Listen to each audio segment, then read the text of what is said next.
Exode, chapitre 21. Les lois sur les esclaves et la violence.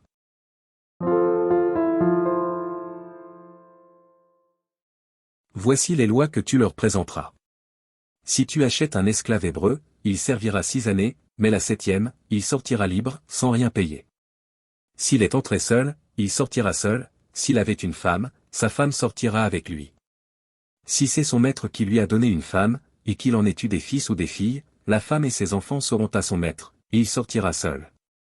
Si l'esclave dit, « J'aime mon maître, ma femme et mes enfants, je ne veux pas sortir libre. » Alors son maître le conduira devant Dieu, et le fera approcher de la porte ou du poteau, et son maître lui percera l'oreille avec un poinçon, et l'esclave sera pour toujours à son service. Si un homme vend sa fille pour être esclave, elle ne sortira point comme sortent les esclaves. Si elle déplaît à son maître, qui s'était proposé de la prendre pour femme, il facilitera son rachat, mais il n'aura pas le pouvoir de la vendre à des étrangers, après lui avoir été infidèle. S'il la destine à son fils, il agira envers elle selon le droit des filles. S'il prend une autre femme, il ne retranchera rien pour la première à la nourriture, aux vêtements, et au droit conjugal. Et s'il ne fait pas pour elle ces 3 choses, elle pourra sortir sans rien payer, sans donner de l'argent. Celui qui frappera un homme mortellement sera puni de mort.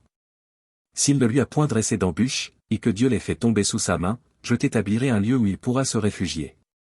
Mais si quelqu'un agit méchamment contre son prochain, en employant la ruse pour le tuer, tu l'arracheras même de mon autel, pour le faire mourir. Celui qui frappera son père ou sa mère sera puni de mort. Celui qui dérobera un homme, et qui l'aura vendu ou retenu entre ses mains, sera puni de mort. Celui qui maudira son père ou sa mère sera puni de mort. Si des hommes se querellent, et que l'un d'eux frappe l'autre avec une pierre ou avec le poing, sans causer sa mort, mais en l'obligeant à garder le lit. Celui qui aura frappé ne sera point puni, dans le cas où l'autre viendrait à se lever et à se promener dehors avec son bâton. Seulement, il le dédommagera de son interruption de travail, et il le fera soigner jusqu'à sa guérison. Si un homme frappe du bâton son esclave, homme ou femme, et que l'esclave meurt sous sa main, le maître sera puni. Mais s'il survit un jour ou 2, le maître ne sera point puni, car c'est son argent. Si des hommes se querellent, et qu'il heurte une femme enceinte, et la fasse accoucher, sans autre accident, ils seront punis d'une amende imposée par le mari de la femme, et qu'ils paieront devant les juges. Mais s'il y a un accident, tu donneras vie pour vie. Œil pour œil, dent pour dent, main pour main, pied pour pied. Brûlure pour brûlure, blessure pour blessure, meurtrissure pour meurtrissure. Si un homme frappe l'œil de son esclave, homme ou femme, et qu'il lui fasse perdre l'œil, il le mettra en liberté, pour prix de son œil. Et s'il fait tomber une dent à son esclave, homme ou femme, il le mettra en liberté, pour prix de sa dent. Si un bœuf frappe de ses cornes un homme ou une femme, et que la mort en soit la suite, le bœuf sera lapidé, sa chair ne sera point mangée, et le maître du bœuf ne sera point puni. Mais si le bœuf était auparavant sujet à frapper, et qu'on en ait averti le maître, qui ne l'a point surveillé, le bœuf sera lapidé, dans le cas où il tuerait un homme ou une femme, et son maître sera puni de mort. Si on impose au maître un prix pour le rachat de sa vie, il paiera tout ce qui lui sera imposé. Lorsque le bœuf frappera un fils ou une fille, cette loi recevra son application.